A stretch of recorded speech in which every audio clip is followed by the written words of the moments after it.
Olá, pessoal! Tudo bem com vocês?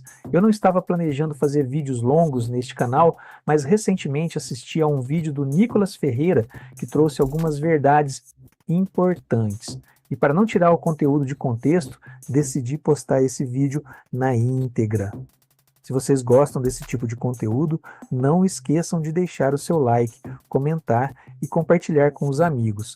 Isso ajuda muito o canal. Desde já, muito obrigado pelo apoio de todos vocês. Então vamos à pergunta que não quer calar. De quem é a culpa? E sim, não há motivos para poder comemorar, mas tem muitas coisas para você entender. Isso vai fazer toda a diferença. E diferentemente do outro lado, eu não preciso inventar para poder te explicar quem é o culpado disso. Basta eu ler a carta do Trump. E começa citando Jair Bolsonaro e diz: conheci e lidei com o ex-presidente Jair Bolsonaro e o respeitei profundamente, assim como a maioria dos outros líderes de países. A forma como o Brasil tem tratado o ex-presidente Bolsonaro, um líder atualmente respeitado em todo o mundo, durante seu mandato, inclusive pelos seus Estados Unidos, é uma vergonha internacional. Esse julgamento não deveria estar acontecendo. Trata-se de um caça às bruxas que deve acabar imediatamente. Ou seja, o Trump deixou bem claro no primeiro parágrafo da carta que a culpa não é do Bolsonaro, a culpa é de quem está perseguindo o Bolsonaro. E piora, em parte devido aos ataques insidiosos do Brasil contra as eleições livres e os direitos fundamentais da liberdade de expressão dos americanos, como foi ilustrado recentemente pelo STF, que emitiu centenas de ordens secretas e ilegais de censura às plataformas de mídia social dos Estados Unidos.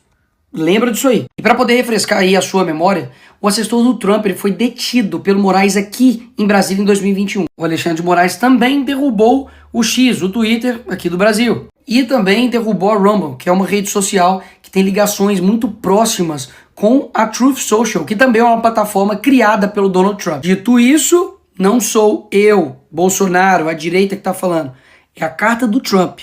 Ela continua. A partir de 1º de agosto de 2025, cobraremos uma tarifa de 50% sobre qualquer produto brasileiro enviado aos Estados Unidos. Ou seja, devido à perseguição, nós vamos cobrar essa taxa. Mesmo depois de uma carta tão clara e transparente, a esquerda quer dizer que o culpado não é o presidente da República, mas o Bolsonaro, que nem presidente é. Será mesmo?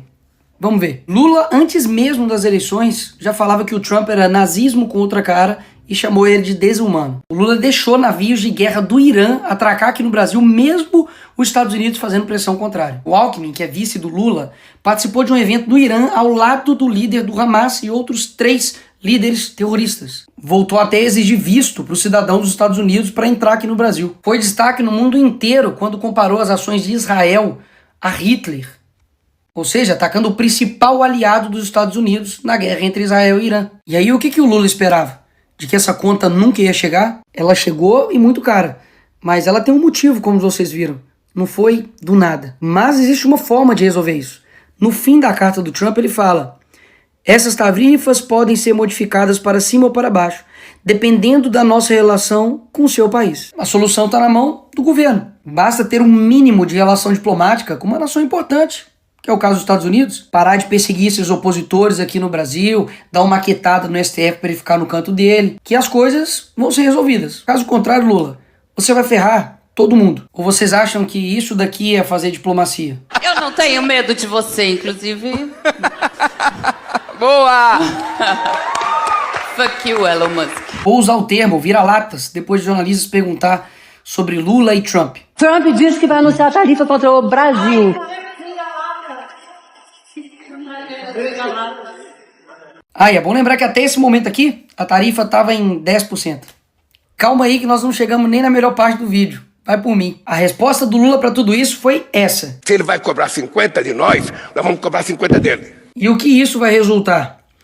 Se por algum motivo o senhor decidir aumentar suas tarifas, então qualquer que seja o número que escolher aumentá-las, será acrescentado aos 50% que cobraremos. Se o Lula vai cobrar 50, eles também vão colocar mais 50 nessa conta. Enquanto isso, uma nação que decidiu ter diplomacia com os Estados Unidos, que é a Argentina, aprovou um acordo que garante tarifa zero para 80% das exportações argentinas. Como deve ser bom ter um presidente, né? Sabe por que eles estão dizendo que o Brasil não pode recuar a esse tipo de medida de fora? Porque nós defendemos a soberania nacional. E é aqui que o vídeo fica interessante. A esquerda, que está dizendo aí que defende a soberania nacional, Tem uma organização que chama Folha de São Paulo, desde 1990, que interfere ativamente nas eleições e no processo democrático de todos os países da América Latina. E quem está dizendo isso não sou eu, é o Lula. Parte da chegada da esquerda ao poder na América Latina pela existência dessa cosita chamada Fórum de São Paulo. E aqui, com o José Dirceu, amigo do Lula e mentor do PT, deixou as coisas ainda mais claras. Nós já lutávamos por isso e já trabalhávamos por isso, inclusive porque nós criamos o Fórum de São Paulo, que lutava para isso. Depois criamos ainda um grupo de Marbella, que é o nome da cidade, do hotel onde nós fomos no Chile, que se reuniu. Todos depois foram eleitos presidente da República. Todos foram.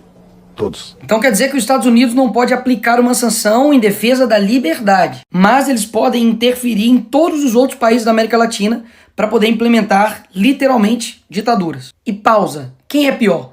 Um país que taxa o outro país para poder defender a liberdade de outro país? Ou um país que taxa o seu próprio povo para poder bancar um governo?